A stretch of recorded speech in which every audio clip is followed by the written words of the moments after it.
नमस्कार दोस्तों।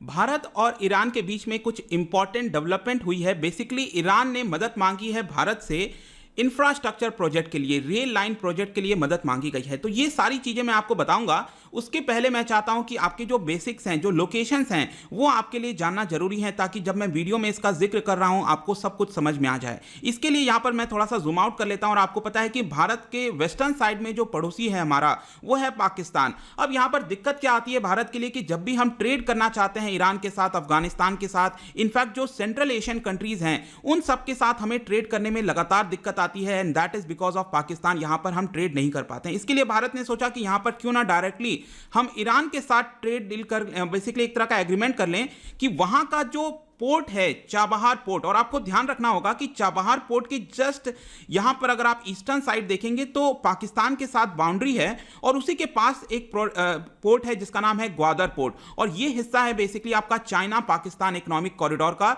और ग्वादर पोर्ट को यहां पर ऑलरेडी एक्वायर किया हुआ है चाइना ने। तो यहां पर भारत ने सोचा कि स्ट्रैटेजिकली ये जो चाबहार पोर्ट है वो हमें काफी मदद कर सकता है। इसके थ्रू ये जो अफगानिस्तान हो गया, इसके अलावा जो सेंट्रल एशियन कंट्रीज हो गए, वहां पर हम जा सकते हैं। तो यहां पर भारत ने ऑलरेडी चाबहार पोर्ट को एक्वायर कर लिया है। करीब 10 साल तक हम यूज कर सकते हैं। लेकिन एक और चीज याद रखना है, आप चाबहार पोर्ट में आपको कई बहुत बड़ा एरिया है, वहां का कुछ एरिया में चाइनीज ने भी एक्वायर किया हुआ है। ईरान ने यहां पर चाइना को भी कॉन्ट्रैक्ट दे रखा है, और चाइना भी यहां पर चाबहार के अंदर शामिल है।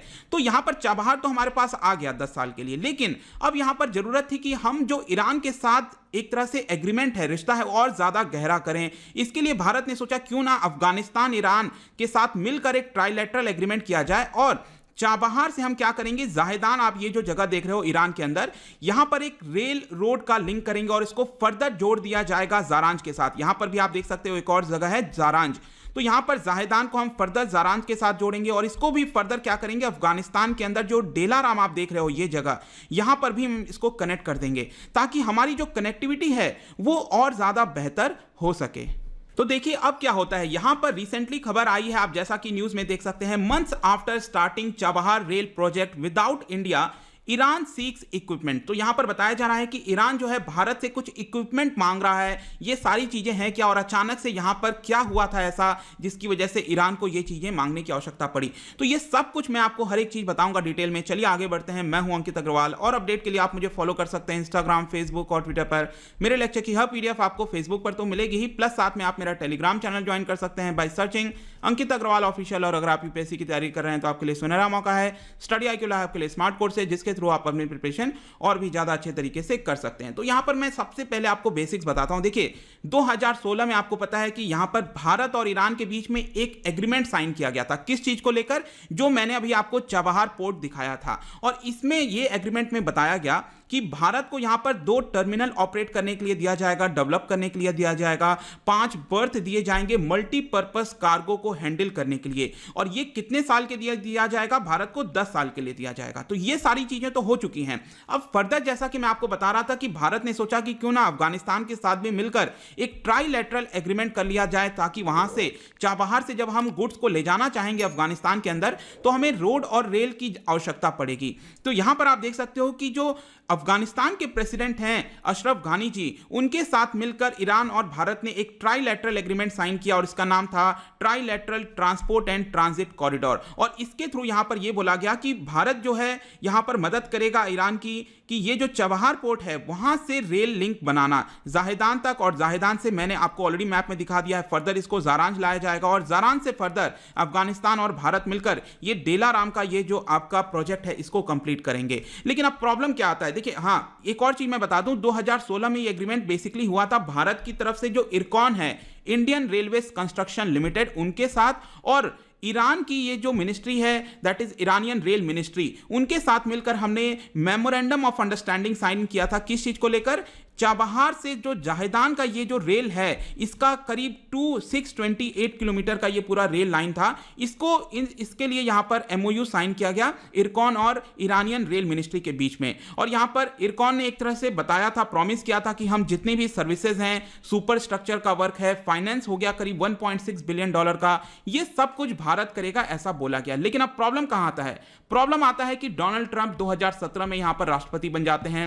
आपको पता है कि चुनाव हुआ था 2016 में, और यहां पर राष्ट्रपति पर जो बनते हैं वो आपके 20th ऑफ जनवरी से बना जाता है। तो यूएस ने बेसिकली क्या किया, डोनाल्ड ट्रंप के आने के बाद ईरान के ऊपर सैंक्शन लगा दिया। अब यहां पर यूएस का यह कहना था कि अगर कोई दूसरा देश ईरान के साथ ट्रेड करेगा तो हम उसके ऊपर भी सैंक्शन लगा देंगे। अब इसके लिए भारत के ऊपर काफी मुसीबत आ गया। भारत ने एक तो क्या किया, लगातार धीरे धीरे करते करते जो हम ऑयल मंगाते थे ईरान से उसको तो हमने कैंसिल कर दिया, लेकिन हाँ भारत एक चीज में सफल रहा कि यूएस के साथ एक वेवर ले लिया। किस चीज को लेकर, चाबहार पोर्ट जो हम यूज कर रहे थे उसको एक तो हमने वेवर ले लिया कि हम इसको यूज कर सकते हैं ईरान का, और दूसरा है जो रेल लाइन है जाहेदान तक, ये जो हमें कंस्ट्रक्शन करना था चाबहार से लेकर जाहेदान का, ये भी हम कर सकते हैं। इन दोनों चीजों के लिए हमें वेवर मिल गई। लेकिन अब प्रॉब्लम क्या आएगा, आप खुद सोच के देखो कि ये जो पूरा प्रोजेक्ट बनाना है रेल लाइन का, इसके लिए बहुत बड़ी बड़ी मशीनों की आवश्यकता पड़ती है, सप्लायर्स की आवश्यकता पड़ती है, और इसके लिए हमें बाकी देशों की भी मदद लेनी पड़ती है।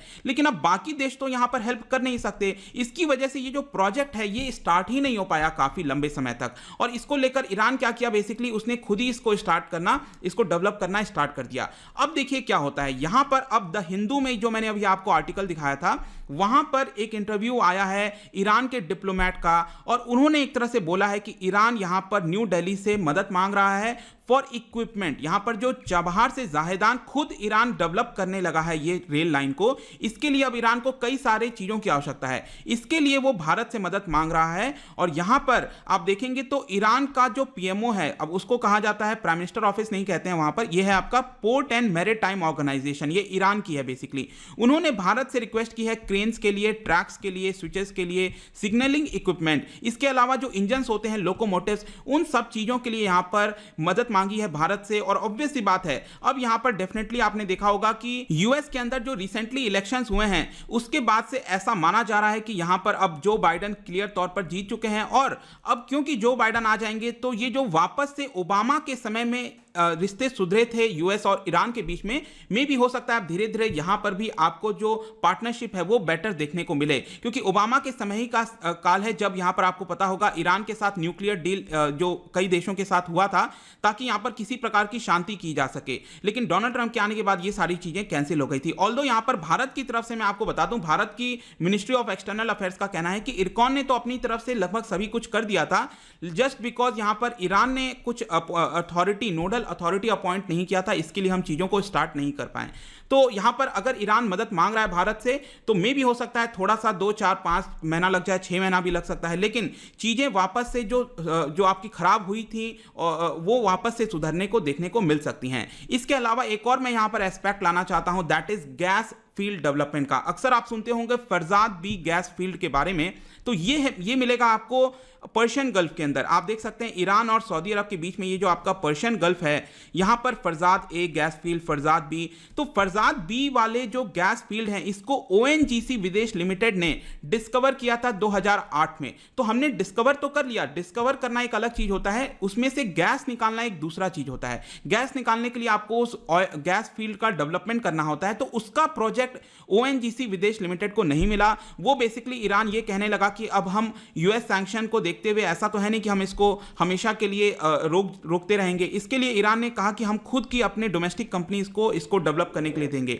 तो आप देख सकते हो कि यूएस सैंक्शन की वजह से यहां पर भी आपको प्रॉब्लम्स देखने को मिल रही हैं। लेकिन फाइनली जाकर अब क्योंकि ईरान को लग रहा है कि यहां पर भारत के मदद के बिना ये जो रेल प्रोजेक्ट है ये नहीं हो पाएगा, तो मे भी हो सकता है कि यहां पर चीजें वापस से स्टार्ट हों। और लेट्स सी कि क्या फरजाद बी गैस फील्ड जो है क्या इसमें भी भारत की इन्वॉल्वमेंट होती है कि नहीं।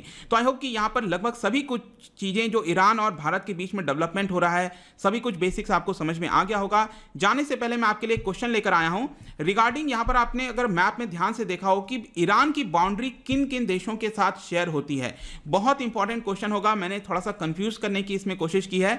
लेट मी नो कि इसका आंसर क्या है। मैं इसका जो राइट आंसर है अपने इंस्टाग्राम पर तो डालूंगा ही, इंस्टा पे नहीं हो तो आप टेलीग्राम से इसका राइट आंसर ले सकते हैं। मैं कई सारे एमसीक्यूज डालता रहता हूं इंस्टा पे, स्टोरीज के फॉर्म में आप जाकर वहां से प्ले कर सकते हो। अगर आप मुझसे इकोनॉमी पढ़ना चाहते हैं, कोई भी कोर्स परचेज करना चाहते हैं, आप स्टडी IQ ऐप पर जा सकते हैं। आई होप कि ये वीडियो आपको पसंद आया होगा। मिलता हूं आपसे next time, till then thank you very much, see you soon.